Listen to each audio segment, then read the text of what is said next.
Lost a heartbreaker there. And welcome everybody to the Brownie postgame show. I'm in a bit of a somber mood because I was actually at the end. I was really starting to believe. I was really starting to believe that we had that one, and it. I gotta tell you, it hurts because I know the team fought so hard, and I know that Nick Chubb is probably really hurting right now, which breaks my heart. My dad's gonna be joining here in a second as well, but I know the team is hurting, and it's just really we had it. We had a shot. We kind of collapsed there at the end. You know, Kyle Lou, Steve Z, Hambones in the house, CH, Max Nikolenko, X-Men Avenger 23, Leonte Williams, CH is in here. Whoop, there goes all the chat. El Nashador, Low Lips McGee. Low Lips McGee feels really good. It was, you know what? Here's the thing. I don't really consider this necessarily like a moral victory by any means. I think we're kind of over that. We're here to win games, but Kansas City survived that one, and this is kind of the same thing that happened last year. Like we had the game in our hands, and it was at the end. That last drive was on us. We had the ball with a minute left at the 50-yard line, and we could not get it. We couldn't win the game. You look at other teams. Now, we had to go all the way down and score a touchdown, too. So this isn't one that we had to, just kick a field goal or anything. And thank God, because the way that Chase McLaughlin was kicking, I don't know if I don't know what I would have done. Hey, Dad, hold on one quick second. Let me get you. Let me get this going here. Where is it? Where's my call? That's not what I want. That's not what I want either.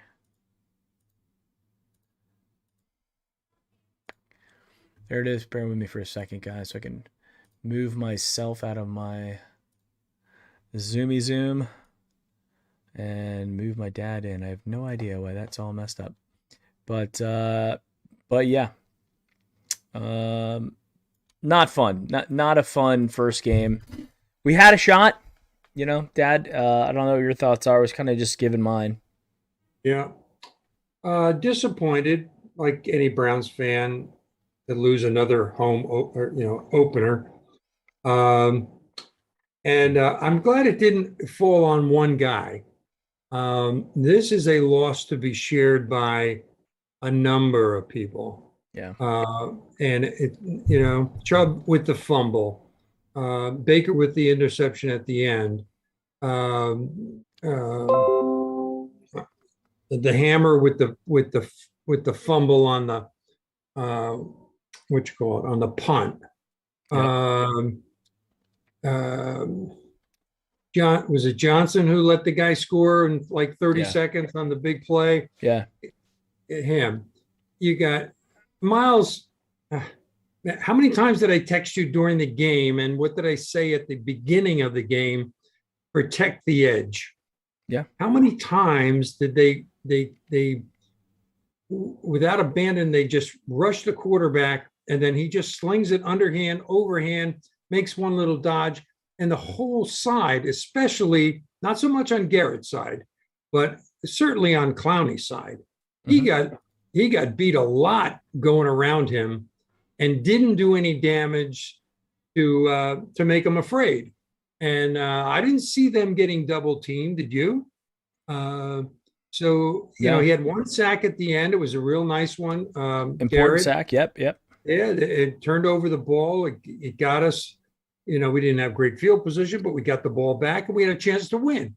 Yeah. And they made a couple of nice plays, and Chubb made that nice run, and then all of a sudden Baker gets caught from behind, and they were saying on TV he was trying to throw it out of bounds. It looked like he was trying to complete it. Yeah, he was throwing it to that guy. Yeah. If he was trying to throw it out of bounds, Baker has the arm where he could have heaved it out of bounds. He was trying to throw it at a guy, and And Lindsay actually said the same thing. She's like, this is a situation where if Baker starts feeling pressure, he's going to force something because he thinks he has to be the hero to be able to do it. And he knew it too. You know, when he knew it when he was slamming the grass at the end of the game, he knew that he, you know, made a bad play. And you know, I will tell you this: as good as the Browns were doing today, a lot of mental errors starting from that very first drive where Ronnie Harrison decides to push a coach on the other Yeah, team. right. You know, you start off the game and you're starting, No, you know, strong safety gets yeah, so like kicked I out of the said, game. a lot of blame to go around. They're going to have a lot of reflection, self-reflection. I'm not sure The how much. tape is going to be the tape on defense is going to be disgusting. And you know what? I'm gonna like I almost don't even blame the players. You know, the players were doing their best. You're up against Hall of Famer Travis Kelce, Hall of Famer Tyreek Hill, and Hall of Famer Pat Mahomes, and it is just, I mean, they are Well, they're how did unstoppable. Tampa Bay shut them down? Kelsey gets shut down. They win the Yeah, game. I'll What tell you exactly how they did it. what They game plan did they have? right they didn't do the Joe Woods soft zone. Right, I sat the two Travis Kelce touchdowns. I sat there and they lined up and I'm like, Travis Kelsey's in the slot and it's going right to him. right, It's like I'm sitting there playing Madden, right, and Travis Kelsey lines up and he throws the touchdown. And I'm like, I'm sitting there and I'm like, did they not know? Does Joe Woods not know how to look at numbers on jerseys? Does he have like glasses on that makes every player the same and he can't tell where Tyreek Hill and Travis Kelsey are? Because they played this stupid soft zone that just allows guys like Pat Mahomes, Travis Kelsey, and Tyreek Hill to find the soft spots and just settle in, right. and then just dump it to them. And these guys have been playing so long. They're like a rock band who's been playing for 20 years together that they can tell just by little signals which direction they're going to take the music. That's exactly what happened. And it was to the point where I don't blame, you know, I don't blame Walker. If you're going to put Walker up against on Travis Kelsey and be like good luck, or Tyreek Hill. But the Right. bottom line is like we had some play like when like Pat Mahomes, we almost have him in you know, he's scrambling the back and then we miss him and he runs for a touchdown. And Right, right. That was terrible. Mac Wilson just watches him walk past him. Right, And then if you look at the play where Ronnie Harrison got got ejected from the game, if Mac Wilson actually tackles the guy and doesn't whiff and doesn't make Ronnie Harrison come and finish up his work, then he doesn't get put in the situation where he has to push a coach, right? right. There, Well, I like don't know. I Is don't a coach understand. allowed to? Is a coach allowed to push a player? No, I don't think like that's the thing I was thinking. I was like, well, but what's the difference? Like a coach pushing a player is never going to have the same impact as a player pushing a coach. That was ridiculous. Right. That was ridiculous that they would that he would allow that. Like he's touching your leg, dude. Just roll off. And so Ronnie Harrison has a lot of explaining to do. Kyle, thank you for the super chat. Team showed a lot of heart. Has to be excited about that. Yeah, here's the thing. Let me digress from my negativity for a moment. We didn't lose this game in disgusting fashion. We did this game in a way that was really good. Excuse me. Oh, I got choking on water. We played well enough in this game that we can leave there and build on good stuff. Because if you really think about it, a lot of it was mental errors. Like the Chubb fumble was unfortunate. A lot of running backs get hit and the ball hits it in the wrong place. It wasn't like Chubb was holding it out like a bread basket. You know, he was Right. being dumb about it. Like it was that. And like I will give Nick Chubb a billion%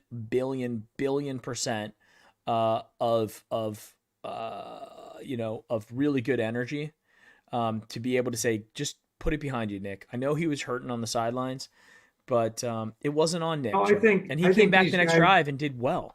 Yeah, I think these guys, because there is enough blame to go around, Yeah.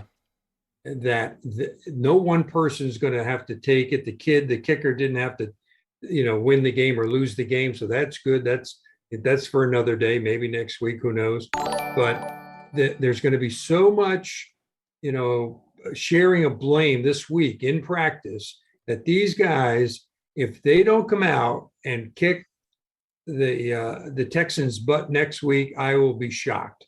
I think these guys are going to come out with revenge and they're going to take it out on the Texans, who played well today and won. Yeah. And they can handle Tyrod Taylor. That's not an issue. So it's a home game. They want to get the record to 1-1 and get this game as far behind them individually as a team as possible. So I'm actually looking forward to next week. I'm glad it didn't fall on one person's shoulders like Baker or Chubb's fumble at the end or this or that, the other thing. There's 5, 6, 7 people that made critical errors. Critical errors. Here's the thing. This, in my opinion, in my humble opinion, the Kansas City Chiefs are the best team in the NFL. Okay, when they're healthy and they're at full strength, which they basically were today. They didn't have Tyrann Mathieu on the field, but we didn't have Odell Beckham. And I think that pass where Anthony Schwartz dropped it, where the guy got his arm in between, I think Odell Beckham comes down with that ball. Yeah. Okay. Right. So if you look at if it, he doesn't fall down on the first one that he made a nice catch on, he goes all the way for a touchdown. He was 10 yards wide open. Yeah. Well, and again, we have Odell Beckham in. We didn't have our full team, neither did they. But I think that the Kansas City Chiefs are the best team in the NFL.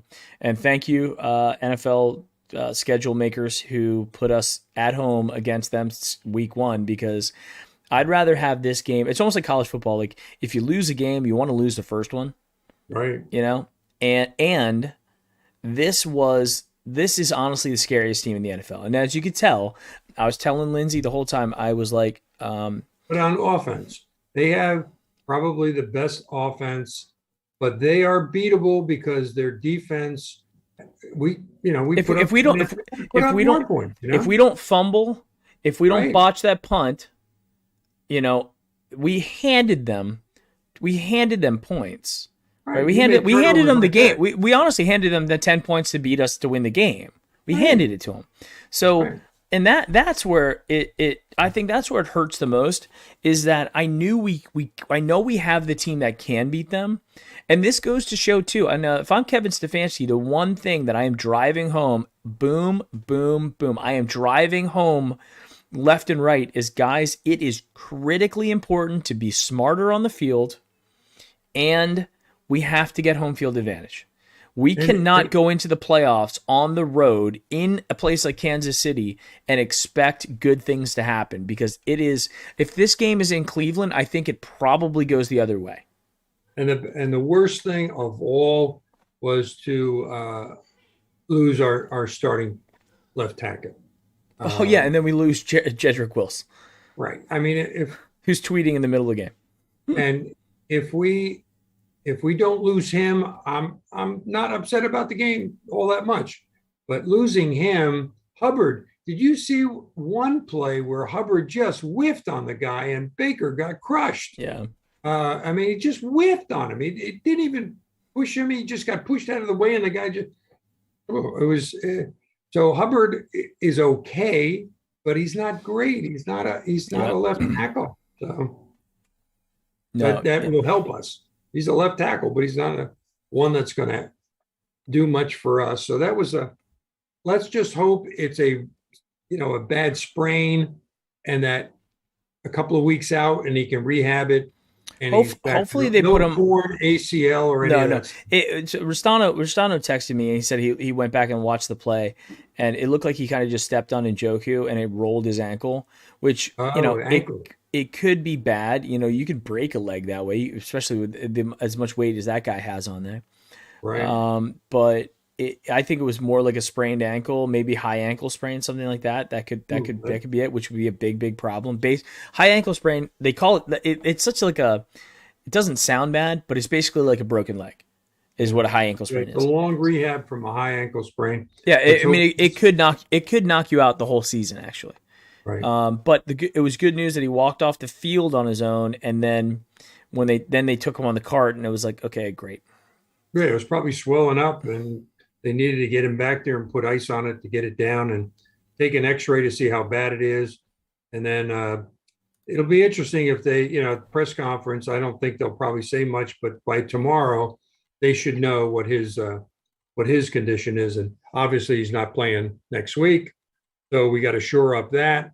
Um, I'm not sure the Texans have a real good pass rush anyway. So, um, but I'm glad we're playing them next week. I'm glad it's home Yeah, and we can bury this one. Now we're 0 and guys, 17. here's the deal. We walked into on the first game of the season against who I consider the best team in the NFL, and we played them all the way down to the wire, and it came down to they made the plays at the end, and we didn't. And the Right. bottom line is we didn't get embarrassed. This is the first year. I know it's not a win, but the last 2 years we got straight up embarrassed. I mean, we got humiliated in the first two games.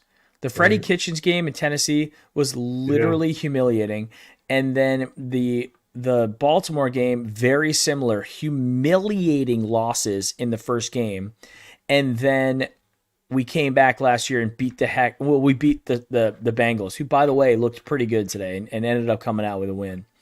Right. But I I think you're right, Dad. I think we're gonna beat the Texans easily next week. Yeah. I'm sorry. I have to run. I Yeah, no can't problem. go more. That you have my best comments on the game. I like the offense a lot. I like Baker when he's throwing, Chubb running, Hunt Sure. running, blocking. Uh, you know, I think we'll play much, much better. And I'll be watching it right next to you next Sunday. All right, sounds good, Dad. Thanks. Thanks for All joining. right. See ya. All right. Take care. Bye. Bye. Yeah. So, yeah, you know, guys, there's a lot of things that I can criticize. There's a lot of negativity that we can. There's a lot of blame that could be placed on things. But the bottom line is this is a good one. I remember, back when I played football and we played basketball, when I was a freshman, sophomore, we used to, at the end of the practices, we used to get the reps. The JVs would get some reps against the varsity guys, and I always remember like how much better that made us to know that we were grinding up against the better players, clearly, and and for the Browns to have gone up against very, very close to equal competition, but in their home, and we got to see the best in the league. I think that's going to do great things for us. I think that is a huge thing. The Bengals had to go to overtime. The Steelers came out, and the Steelers do what the Steelers do. They're good in the beginning of the season. So it's not a time to jump off the wagon, but it's a sad moment because we don't get our victory Monday tomorrow. Um, so it's a sad moment, but it's not something that like we weren't humiliated. It wasn't that bad. A loss is a loss ultimately. It hurts on the schedule, but because we have 17 weeks, instead of 16, it's actually not as bad to lose a game. But we have a lot of winnable games on the schedule. I think we played the fact that we could dominate in the run that bad, that good, I should say, was pretty impressive. Nick Chubb, other than the fumble, played a fantastic game. Kareem Hunt came out there and played with an absolute ton of pride and just excitement and passion. I mean, Kareem Hunt played fantastic. Jarvis Landry played fantastic. Baker Mayfield, other than that last pass, played a very clean game. It's all that we could. It's all that we could do. So yeah, just yeah. Hold on, I think Rostano is going to be joining us here in a second. Uh,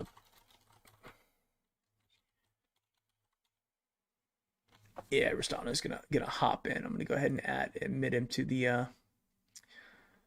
thing here. There he is. Michael, are you there? You may be muted. Um, it is. It's gonna. It's not a bad. It's not a bad loss.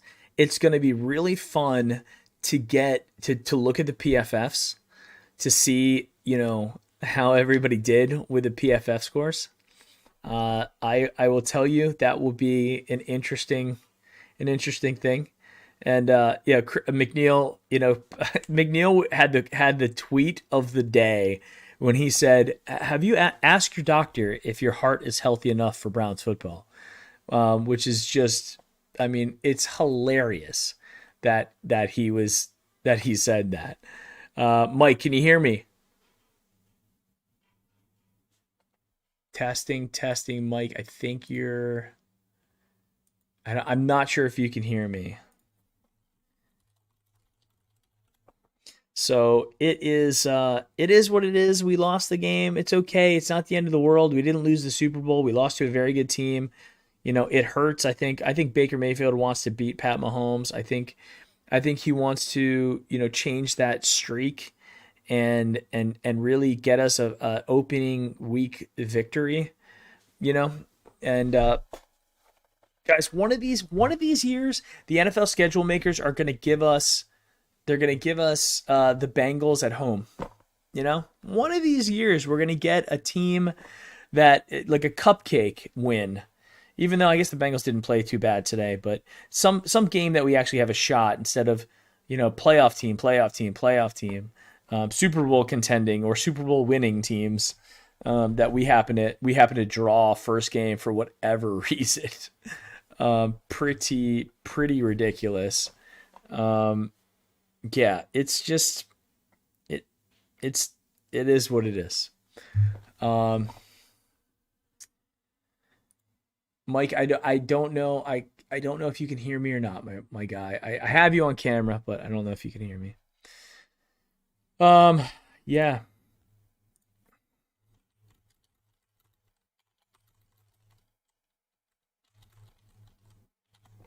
So Lamar's only running back. Um,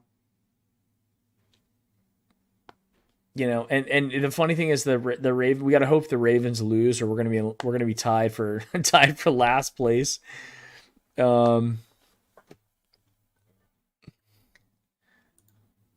tied for last place in the AFC North, which is like hilarious. Um, yeah, I don't know. I don't know. I'm curious to what everybody else's thoughts are here. Um, I think I can do like a poll.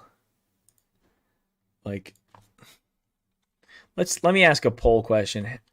How is everyone feeling right now? Like it'll be okay. We played good. Build.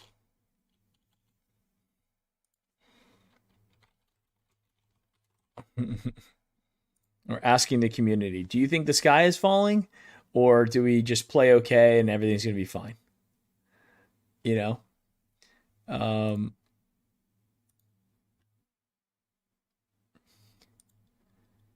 if I don't, Mike cannot hear you. I don't think he can hear me. I can hear you. There we go. There we go. Gotcha. Gotcha. I was texting. I was like, I don't know if he can hear me or not. Um, yeah. Give me your thoughts, man. I mean, I'd love to hear what your thoughts are. I mean, I have plenty of them. I don't know if I don't know if I've cooled down enough to really get into all of them, but I mean, I don't understand first and foremost how you think that Malcolm Smith is going to cover Travis Kelsey. And it's Yeah. not like it didn't happen once, it didn't happen twice. I mean, it happened the whole game. So I don't know if it's incompetence on the defensive coordinator's part, or if he doesn't believe he has the talent besides someone like Malcolm Smith to cover Travis Kelsey. And then for me, that's a little frightening, right? Because I rather have seen. I mean, throw Jock on him. Throw Jock on him all game.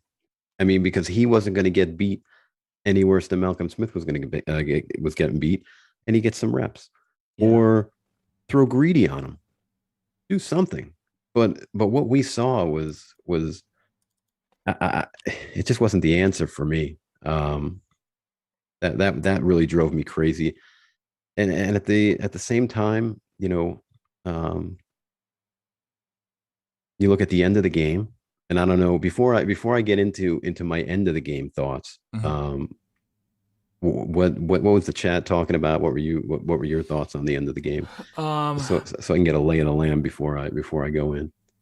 I think my thoughts on it are we had when you say the end of the game, or you mean the last drive or the literal like third quarter on? Because the second half, like we straight up lost the second half, and we came out and we were 3 touches in Chubb in a row, and when Chubb fumbled, it was like a switch kind of went off, and we just started collapsing play after play, which we were able to gather and then drive down the field, and Chubb helped us get down the field, and then Kareem Hunt went in for the touchdown, and everybody's feeling good. And then I don't understand how the guy does it. I really don't, because it's not mathematical how Pat Mahomes operates. He's getting pushed out of the pocket, rolls to the right as he's going down, heaves the ball 40 plus yards down the field. Joe Johnson, I give him a lot of credit, but he threw it behind Tyreek Hill. Tyreek Hill just turns around and waits for it and grabs it and then walks in for a touchdown. And that is such a deflating. I know they didn't give up, but I mean, talk about deflating swing, momentum swing, which brought the crowd back into it, which then led to the 3 and out and the Gillum drop, and that to me, I give the Browns a lot of credit though for keeping it close. They didn't go down, from 33 to 40. They didn't give up that last touchdown to really seal it and turn it into like a kind of an embarrassing loss.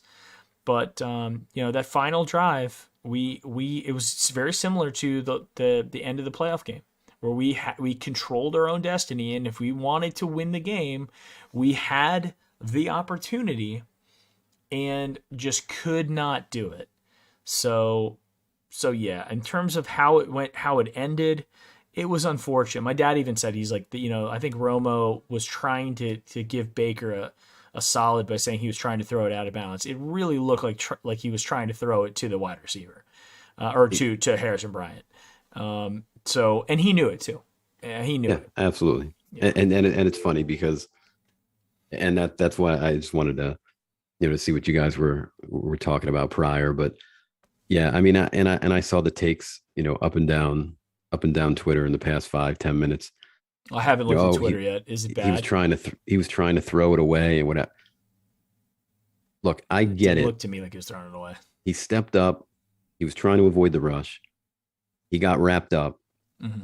But if you're throwing the ball away what was it, 3rd and 2 at that point? So you could throw it in the ground. I'm pretty sure he was out of the tackle box at that point. Mm-hmm. But anyway, you throw it away somewhere else. I don't care if you're wrapped up. Don't throw it at the guy that the defender's in front of him. And there was two right? There are 2 defenders there too. Right. So I can't get on board with that with that thought process that he was throwing it away. Do I think Baker cost us the game? I don't. I think there were many factors, mm-hmm. But then at the same time, you're playing for a contract. We've seen this before, right? Maybe not in, and not that the magnitude of this game was enormous. It was an opener on the road against Kansas City, but yeah, as you see in a lot of these seasons, you could always pinpoint back to a game that, maybe cost you one thing or another down the road, whether it be a home field advantage, et cetera. And this very well, maybe that game that you can look back to. But for me, I mean, this is where, and I hate it's cliche, but I mean, it's where legends are made. Mhm. And it wasn't the Super Bowl, it wasn't the AFC Championship game, it wasn't even a divisional round, but you take the ball and you drive down the field. And if you get down to the 5 yard line and you just can't get in, all right, whatever. I mean, you tried, but to throw to just it's just not sitting right with me. And again, I don't blame him for the game. I don't. Yeah. There were so many miscues throughout that game, that it is what it is. We should have won the game. I mean, there's no doubt about that. But I mean, I'm tired of moral victories. I know a lot of you out there are tired of moral victories. Yep. It's one game. We get back on the saddle next week, and they should be 1-1 next week. But yeah, I just think you get into those situations. I mean, that is where, as a player, you earn your next big payday. A, and B, that a leader leads his team down. Let me ask you this. Mm-hmm. Patrick Mahomes in that same situation. Do you think that's how it ends? I mean, statistically in September, the guy's never lost and never thrown an interception, which, I mean, honestly, the John Johnson whiff where Tyreek Hill went in for the touchdown. I mean, that's one of those plays that Baker throws it up and it gets intercepted. Pat Mahomes throws it up and the guy goes in for a 78-yard touchdown. Let's throw Patrick Mahomes out of it, right? Mm-hmm. We'll call him the elite of elite. We're not even going to put him in there. Does Ben Roethlisberger throw a pick there? I don't think so. Like current Ben Roethlisberger? I don't even think the current Ben Roethlisberger throws a pick there. I don't think Matthew Stafford throws a pick there. I just think that there comes a time when trust me, nobody wants to win more than Baker Mayfield wants to win. That is evident. But it's also evident to me, and especially by the way he sort of freaked out on the ground after he threw the ball, he wants to win really, really bad. And he's trying to always make things happen instead of sometimes just saying, hey, let me just take the sack and live it's a lot easier to try and make it on 4th and 7 as opposed to not at all because he just threw the ball away. Mm-hmm. And I sometimes I think that's a fault of his, to a point where he's just so competitive mm-hmm. that, he forces things in like that. I mean, that's not the first, like I said, that's not the first time I've seen him make that interception, right? Falling down, trying to force it to somebody. I mean, it was almost the same play last year, right? It was funny. My wife said the same thing. She's like, I can just see, when we get into these situations and you put it in his hands like this is where he likes to force it. And he likes to make something happen because he wants it on every play instead of, throwing it away and living to play another down. Yep. Pat Mahomes is very good at that. Tom Brady is the master at that. And it's a lesson that Baker's going to have to learn. And I think he knows it too. I think he knows that he forced it. I think he knows he's going to have to sit in the meeting room and he's going to have to listen to Van Pelt and Stefanski and the guys look at him and go, Baker, you can't do that. I don't think he's at risk of we're not, I don't think Keenum Stan is going to start barking. No. But I think it's tough because here's the deal. Baker did not have a bad game.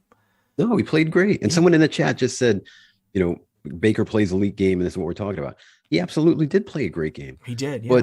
But at the end of the day, you're judged on how many wins you have.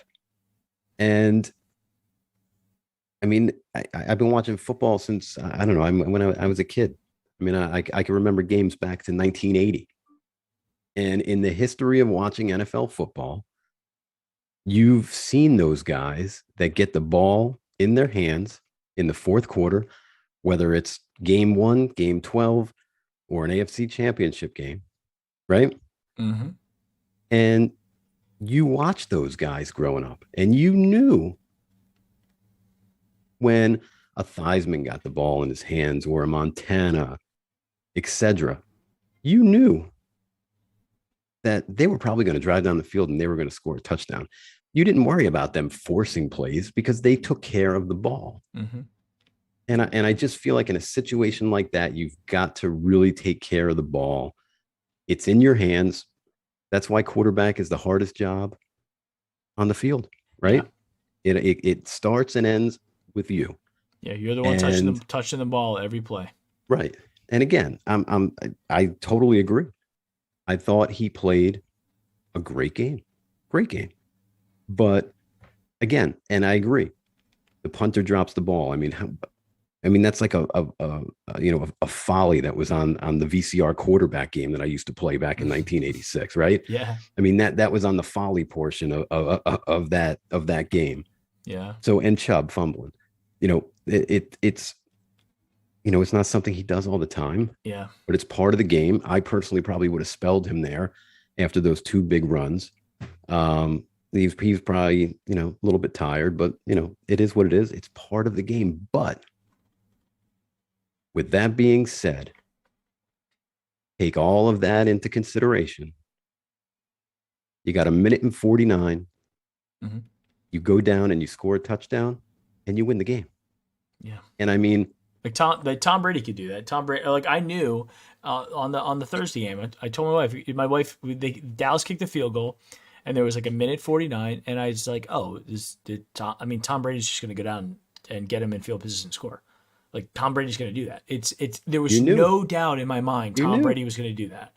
No doubt, zero. Let me ask you a question. And again, this is just real life. Yep. What was your first thought when we got the ball tonight with 1:49? Your first thought was probably, please don't throw an interception. Yeah, it was don't end the game on something like an unforced error, right?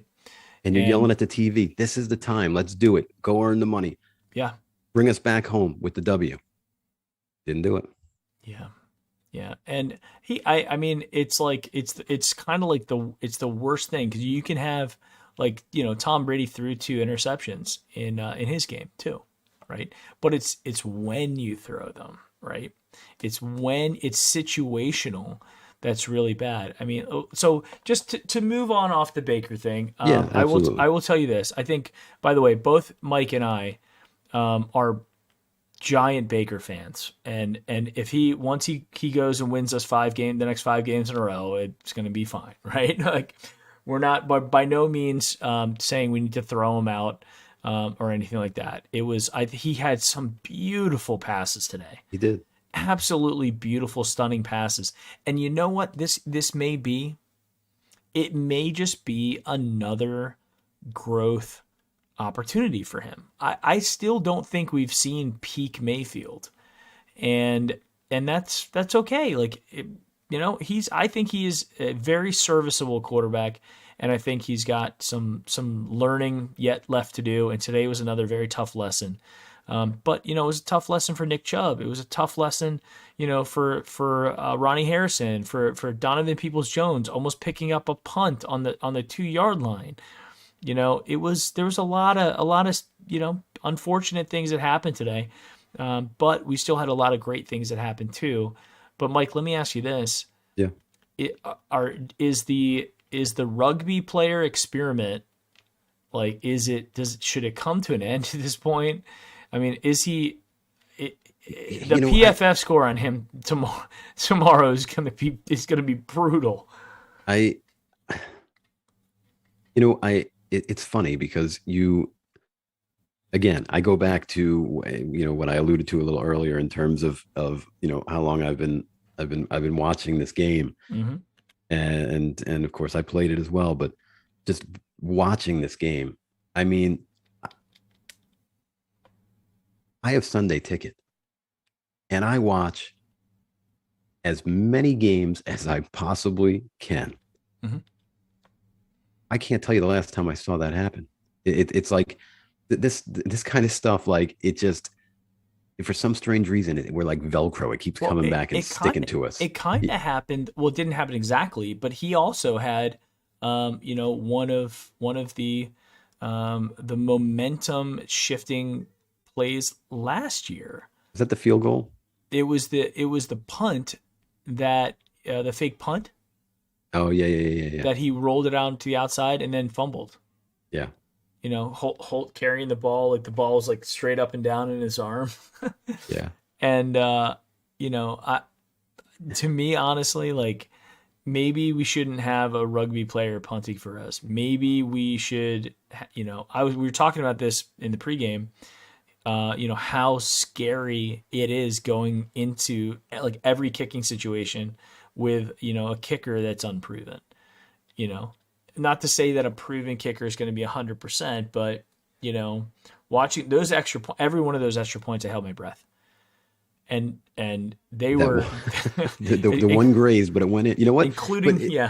But we can't blame him, right? We can't blame him. He played. He did his job. Great. He did his job.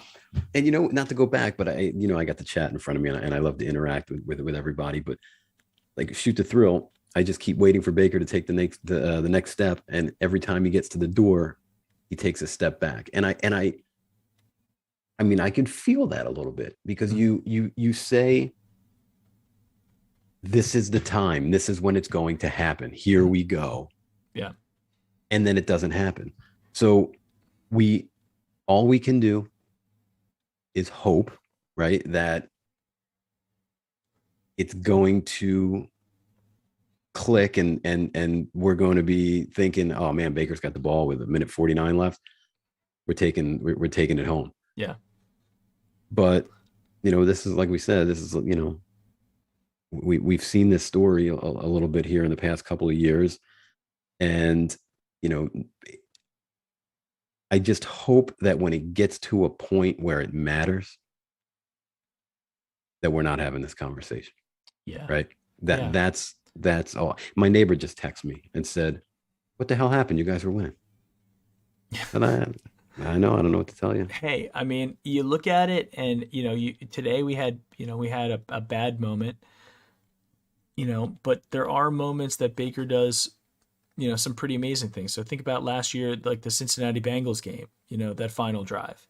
Think about, when he had to go get, 3 yards on a 4th down, and he ran it and got it. Think about, just how well he played in that Steelers playoff game. I think it's more of a function, to be honest, that we played against an elite team and our defense did us absolutely no favors the entire game, no turnovers. What did they punt? They punted twice, right? I mean, they did us no favors on defense, and which is the same story we had last year. Just same story, different players. Our defensive line, I think, did a fine job. I mean, they didn't run on us at all. But we really couldn't get to Mahomes. He slipped out of everything, just about everything. He slipped out of, and Myles Garrett and Jadeveon Clowney, like that sack that they had at the end of the game where they just collapsed on him, like sandwiched him.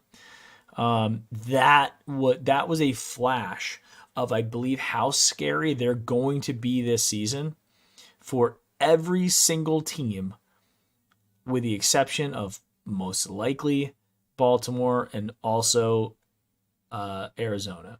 Every other team that has a regular quarterback that just sits in the pocket and throws, I think we're going to be able to tee off on those guys on the plays where we know it's going to be a passing play. And that's what Kansas City did to us in this one, right? So we dumped it on the last final drive, right? We dumped it off to Hunt on a screen pass, which is a brilliant call. He runs it all the way down, to the 50-yard line, and then they know we're gonna throw. They put the pressure on us. They get to us, right? Because if you're a professional athlete and you know what's gonna come, all they have to do is go off. I mean, if I was a defensive lineman, you're like, oh, I'm gonna have a shot to get a sack, or I'm gonna have a shot to disrupt this play and make something happen. They disrupted him. Baker Mayfield is not Pat Mahomes in terms of his athletic ability, his height, his ability. Pat Mahomes is throwing the ball like, the sideways, like nobody does that. And that's why Pat Mahomes, in my estimation, is the best quarterback in the league today, because there really is, unless you injure him, which is what happened in the playoffs and in the Super Bowl, he wasn't 100%. I don't know how you beat him. Then you take that a step further. Yep. And obviously, Mahomes is elite, right? Mm-hmm. But I mean, you could have had Sam Darnold back there today. And I think you might have had the same outcome, except for the one on the run that he threw the bomb and Johnson got twirled around. Obviously, nobody makes that throw but him. But I mean, Kelsey and Hill, I mean, they were open on every play. I mean, we couldn't cover anything. I mean, literally nothing. In the words of Shannon Sharp, we couldn't cover a twin bed with a king size sheet. That's how bad it was. We do you know what I'm saying? So even though Mahomes is elite, but you know what it is though? It's the ebb and flow of the game. And I know, as you can see, I'm passionate about this. I know the chat, we beat up on Baker. We can't because this happened or that happened. Yeah. But that's the ebb and flow of the game. That's the beautiful part of football, is that you're winning and then somebody fumbles and then you figure out a way. And then the kicker drops the ball, and then your defense is played like shit all night, right? Mm-hmm. All night. And then guess what they do? They get a stop with 1:49 left, right? Yeah. So they couldn't cover anything with a timeout all game. And at the end of the game, they made a stop to get the ball back into the hands of your playmaker, the guy that the game runs through. Not because I said it. It's just how football is made. Yeah. And they gave the guy a shot to win the game. And at that point, you can compare that to the fumble. You can compare that to the drop snap. You can compare it to nobody being covered, right? Because it ebb and flows. Something happens, but then you get because of the way the game plays, then you get a chance to do something positive. Yeah. And you have to. Those teams and players that take advantage of those opportunities are the ones that hoist up Lombardi trophies at the end of the year. So you either figure it out or you don't. And, it is what it is, Yeah. So, well, I mean, I look back to this, and here's my honest opinion on this type situation. Our team is built offensively, first and foremost, around Nick Chubb. And in a situation like a final drive where they know we have to throw, they know that that's coming, and our best weapon, not to say that it's like, hey, Kareem Hunt's not a great weapon, but there is, like, Nick Chubb is the best weapon that we have on offense. And a final drive like that, we don't have our best weapon on the field. Whereas a final drive for the Kansas City Chiefs, they have Pat Mahomes, they have Travis Kelce, and they have Tyreek Hill, who we, for 95% of the game, decided to not cover. And here's the honest truth. So if you're looking at this, I don't understand. I'm a dude who's sitting there at home watching the game on a big screen TV. And I'm sitting there every single play. And it's to the point where my wife was asking me, which one's Travis Kelce? Where's Travis Kelce? And I'm like, he's in the slot in the top of the screen. Where's Tyreek Hill? I'm like, he's the little guy. He's lined up in the slot right now. Sometimes he lines up out wide. And I was like, just watch those two guys. That's all you have to do, is watch those two guys. And at some point, Pat Mahomes will find them. He wasn't looking for Pringle. He wasn't dumping it off to Clyde Hilaire. It was we got beat by two dudes, three if you count Mahomes, right? Mahomes is the guy who's the quarterback, right? But it put us into a situation where it forced our best player to be off the field, right? And for whatever reason, Stefanski does not want to put Chubb and Hunt on the field at the same time. He would rather have, Janovich on the field with Hunt than have Nick and Kareem on the field at the same time, which is fine if he wants to give him a break. And that obviously worked on the drive where we scored, where Chubb drove him all the way down. And then they handed it off to Kareem Hunt with fresh legs, and he bolted his way in. But my point is, if your best player has to come off the field, your most dangerous asset has to come off the field, and that's the team that you're built around, and we are built for that. We are built to run, play action, deep pass, run, pass, run, play action. That's our whole offense, okay? Whereas Kansas City and Baltimore and teams like this, they are playing a 2020, 2021 version of football. And right now, the run pass option is 2020 football. And it is, when you are masters at that and you have the athletes and you are all succinct, right? It is extremely hard to stop. It is literally the option that you can pass, right? And I equate it to this. I made the analogy before you hopped on. It was like a band, a band who's been playing together for 20 years, who's played for hundreds and thousands of hours together. You don't have to turn around and tell them what to do next. Like, you can signal to each other with just what you're playing, or maybe a note here and there, and you're literally communicating with music on where you need to go within a song, or what you're going to do next. And that is what Pat Mahomes and Travis Kelce and Tyreek Hill have the ability to do. Whereas we play, they throw 68% of the time. We run 68% of the time. And when you're forced to drive down the field and make a game-winning drive, without, by the way, your best receiver weapon, who wasn't playing today, you're at a disadvantage, and it opens you up to making forced plays or turnovers like that. But honestly, if I really had to, if we're going to play the blame game, I think the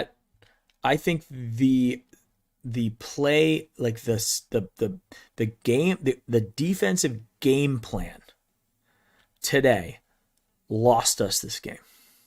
That was it. It was the defensive game plan. Right? The first half, right? We did as good as you could do. And I said, we won the first half. And then we came out and we lost the third quarter and we lost the fourth quarter. And at the end, I think I was texting you. I said, it's just going to come down now to who wants to win the fourth quarter. And when your fans are screaming, and when your team is out there and there's a lot going on, and you just made a whole bunch of embarrassing plays, the odds are against you. And that's why they have a home field advantage, right? That's why that exists. So, yeah, I mean, it's disappointing, I think, for everybody. I think you would agree. It's obviously disappointing, but it's not the end of the world. And we still have a very, very good playoff caliber team. And if we can somehow win enough games to have playoffs go through Cleveland, we are going to be in a much better position, to really be dangerous this season. But if we got to go through Kansas City, if we got to go through Baltimore, or Pittsburgh, or Buffalo, it's going to be real tough. So, I mean, it is what it is, and I know, some, just want to hear, rainbows and good times and what have you, and unfortunately, you're not going to get it from me. I'm going to let you know what I feel about, what I saw and where we are, and again, I reiterate, I thought we played a great game. We should have won the game, but there were little things here and there that they have to clean up, and others have to take the next step. And I mean, if you look at the Steelers game last year, I mean, that's an anomaly. I mean, you don't have many blowouts in playoff games, and I mean, with rightfully so. I mean, the Steelers did mount a comeback, mm-hmm. but normally in the playoffs, it comes down to who makes it play at the end. So, let's hope that they continue to grow at every position. But I really, really, really want to see Baker making that next step when the ball's in his hand and on the line. I mean, Yeah. I know everybody's been going back and forth in the chat, and it's fun and it's easy, with Lamar Jackson, right? But I mean, Lamar Jackson went in the locker room, went to the bathroom, came out, and drove down the field to beat us. So, I mean, guys do it, right? We just want to be able to see our guy do it. But Yeah. that's all I'm going to say about that. It is what it is. I mean, they're going to have a successful year. I mean, there's no doubt about it. And I will 100%. say, um, they I hope, and he tweeted out that he was okay. So I don't know. It's funny that Skip 714 is in my mind. He read my mind, but that's exactly where I was going. He said we're good, we're good. So hopefully it's not a high ankle sprain. Hopefully he just rolled it Yeah. and it swelled up, and they didn't want to take a chance and held him out. And maybe it'll be a game or two or what have you. But I mean, that hurt. But what I thought was interesting was on I think it was the Hunt touchdown, towards the end, Mm-hmm. they shifted the whole line. I don't know if you saw that, and they it was the whole other side of the line that was on that left side leading that block. They moved him back over on the other side. I don't know if you noticed that. I thought that was pretty slick. No, I did not. They moved. Yeah, So they moved. They moved Conklin to the left. To yeah, they were on the other side. Interesting. I did not notice that. So Yeah, that's so a cute little move. I thought that was pretty cool. But you know what I found interesting too, and I think somebody brought it up earlier, and you let me know what you think. But Mm-hmm. sometimes I find, and obviously we've got 2 years to go on. Not even, we got a year and today. But I thinking back, as you get into these situations, and we sort of were in the same boat against Kansas City last year. But I almost felt like, and you tell me what you feel, but like the first quarter, second quarter, third quarter, we really had a nice offensive rhythm going. The play calling was on point. We were moving the ball, and it made sense. And then all of a sudden, when we got into that fourth quarter, I got this feeling like I got last year in situations like this, Mm-hmm. where I just felt like there was no rhythm or rhyme to the play calling at all. And I thought that was kind of peculiar. And it wasn't until the last, I think it might have been the second to last drive, I felt like they started getting back to where they were when they started, more so in the first quarter. Um, and they were, uh, that last drive, they strung some nice little plays together early. But it just felt, I don't know, something felt off to me. Maybe it was just me, but I just, the play calling was for me. Yeah, I think the play calling was, and somebody in chat was saying the same thing. So I think you have a lot of people that will probably agree with you. I don't know if I have an opinion on it, to be honest, Yeah. because I think I'm focused so much on the defense that I haven't thought as much about the offense. I mean, you put up, we put up enough points to win a football game. You put up 29 points. It's enough points to win a football game. It just comes down to who can get the stops and who can make the moves when they have to. And I'm taking this. I'm not going to call it a moral victory, but I will say, like, the one positive here, and the one really thing that I say that I think is going to come out of this is it it is it and you can't discount it really. Even if it's not a W, you can't discount it. We went into a very hostile field and with a very rowdy crowd and against a very good team, and we gave them a very good game, similarly to what Dallas did in against Tampa. And I'll tell you, I think although Dallas would have loved to come out with a win in that game, their defense let them down. If they stop Tom Brady, they win the game. So there are teams that do it. Philadelphia was able to do it, right? In the playoffs, they were able to stop Tom Brady, right? There are just opportunities that exist, and you have to be able to jump on them when you have them. But yeah, I think we're going to come out of this game. We did not get the doors blown off us. And I think, although I'm hurt and my feelings are hurt, because I know that we made a lot of mental errors, and I even consider that the interception at the end, that's a mental error, right? It wasn't a fundamental error. The Tyreek Hill touchdown, 78-yard touchdown, that's a mental error. That wasn't a skill gap error. But I will tell you, the thing that I am most concerned about, and I was really concerned about it last year, but I blamed it on the ingredients. I wasn't necessarily blaming it on the chef, but we have the ingredients now. You got to be able to do this. And if Joe Woods can't, because he doesn't know that you have to put your best and fastest guy on their best and fastest guy, I don't care if Pringle beats you. If Pringle beats us, then you know what? We deserve to be beat, right? But if you get beat by Travis Kelce and by Tyreek Hill in the way that we did on defense, knowing who they are, then that means you either don't have the players who can do it, or you don't have the strategy, right? You don't have the game plan to do it. And I gotta tell you, Travis Kelce did not have a guy in his face on the line, off the line, the whole game. Yeah. Never once did we go up and press him, ever. Never. No, I agree with that. Never Yeah. one time.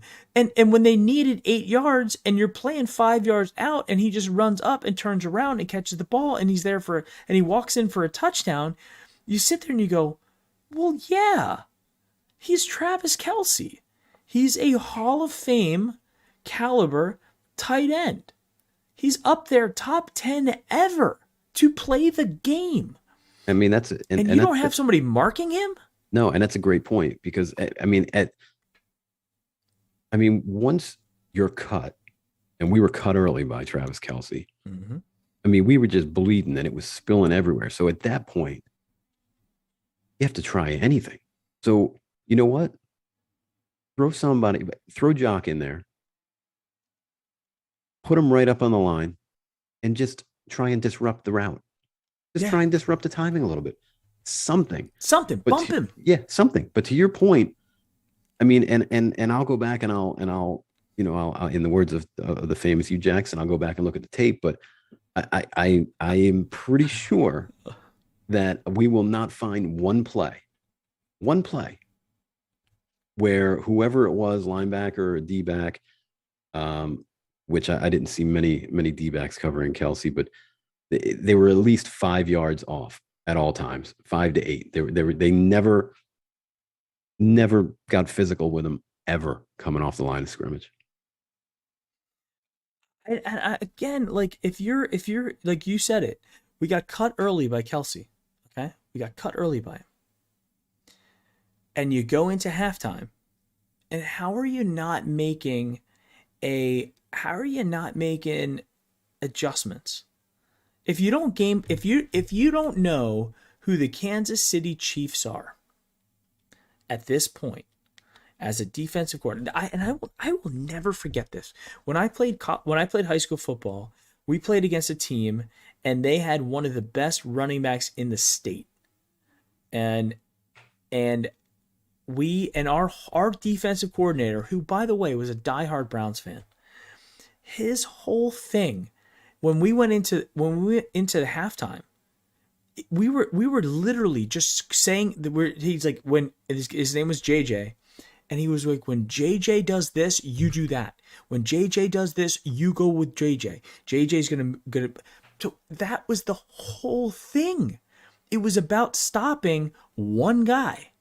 In this case, I'm sorry, but if and Denzel Ward didn't do a bad job when he was up in press against Tyreek Hill, No, right? he played well. Right. So you put Denzel Ward on Tyreek Hill and you say, you know what, beat him. And then you put safeties over the top. And I don't care if it's Stewart or Johnson.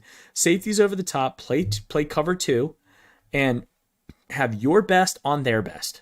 And then have, put JOK on Travis Kelce, bump him and disrupt him. We just let them, just go out and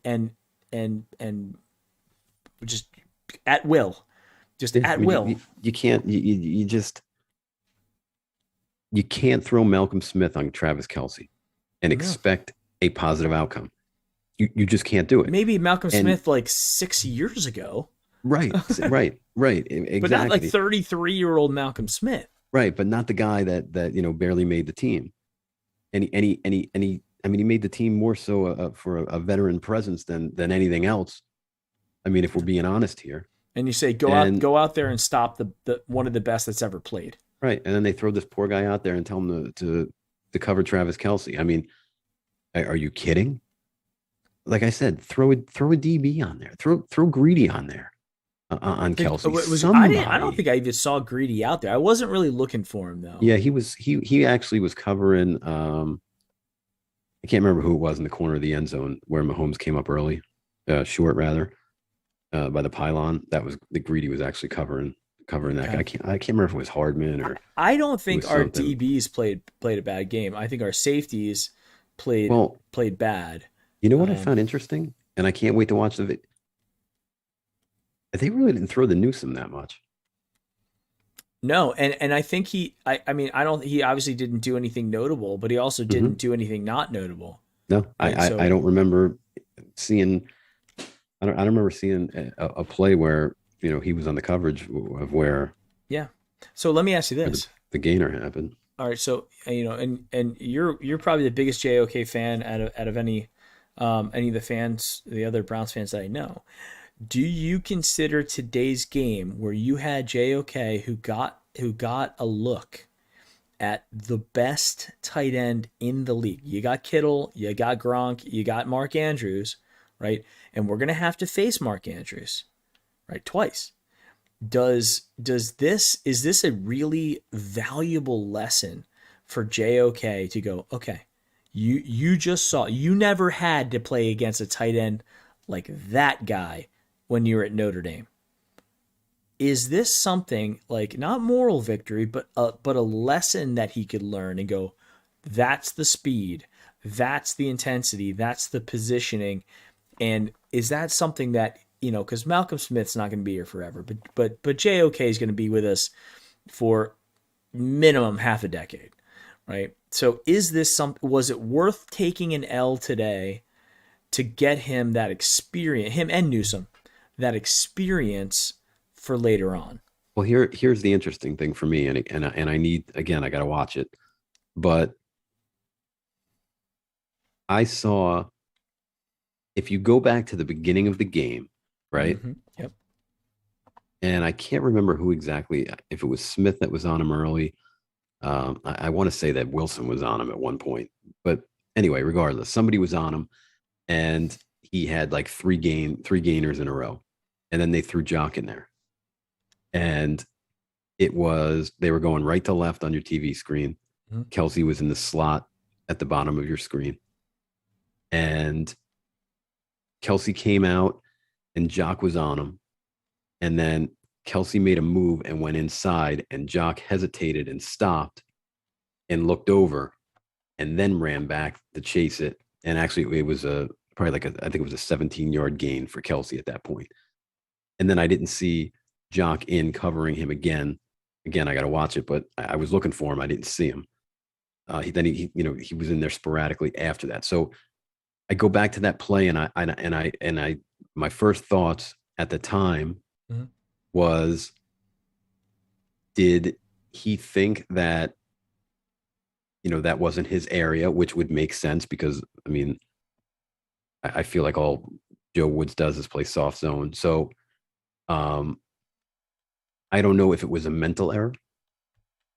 And he thought that he wasn't supposed to go to that spot, but yet he should have gone to that spot.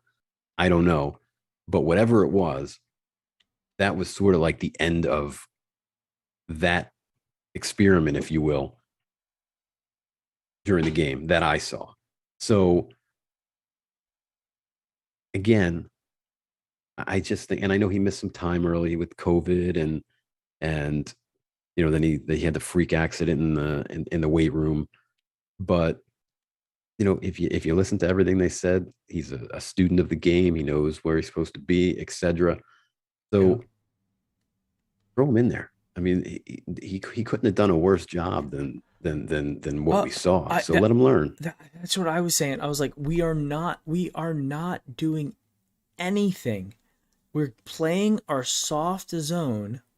We are not doing anything. We're not getting at Pat Mahomes enough. Well, I mean, we're putting pressure, but I mean, it's almost like Pat Mahomes just thrives on pressure, because then he can, he can adapt and improvise, right?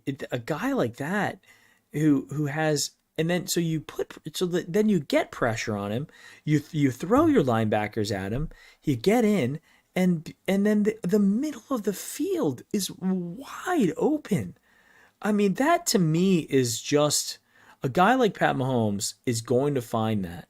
And then, so let's talk about on the positive side. We flip over in the positive side that we have a very scary offense. We walk down on Kansas City like they were butter, and then that fourth down that we converted, Kareem Hunt jumping over, getting the 2-point conversion. Baker Mayfield, hitting some quick slants that were money to Hooper, to DPJ.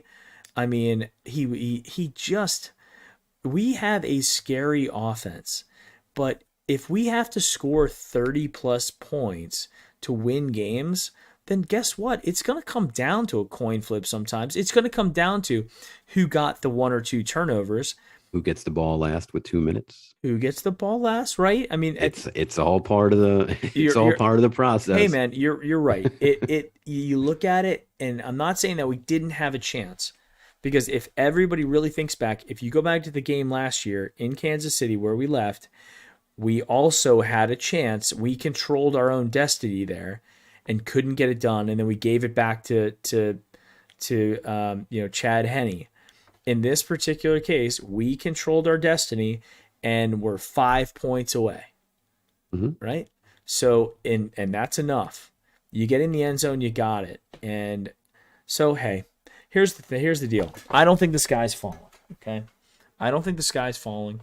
I think that we got beat by a better team in their home, and they were the beneficiaries of the turnovers and the momentum. And you look at the Chubb fumble, you look at the Jamie Gillum dropped punt, and I'm also going to throw this out there because it was as bad as a turnover that resulted in points, which was Pat Mahomes heaving the ball basically with his eyes closed downfield, which could have easily been intercepted because it was an ill-advised throw that resulted in a catastrophic result. Okay, the catastrophic, which was just you throw it up to Tyreek Hill and pray, and it turned into a touchdown. And as bad as you want to really get on JJ about that, that's a tough play. It's a very tough play because it's a broken play. Mm-hmm. He's back there by himself with him. He was marked up well with him. To be quite honest with you. He threw it behind him. Yeah, and he was looking. I mean, JJ was looking right at him, and by the time he turned back around, and I'm not gonna. We give enough credit to Patrick Mahomes, and I'm not giving him credit on this. It just so happened, that pass went to the inside of both of them, and even though JJ turned around at the last second, it was put in a spot that the only person that could catch it if they were both able to look and spot it was Tyreek Hill. And he's that caliber of guy that if you put it in his vicinity, he's going to catch it, and then and then he makes magic happen after that, and that's exactly what we saw. But you know what I thought was interesting too, and not to go back to the defensive side of the ball, but how many times do you? And I get it, Miles and Clowney are north south, get to the quarterback guys. Yep.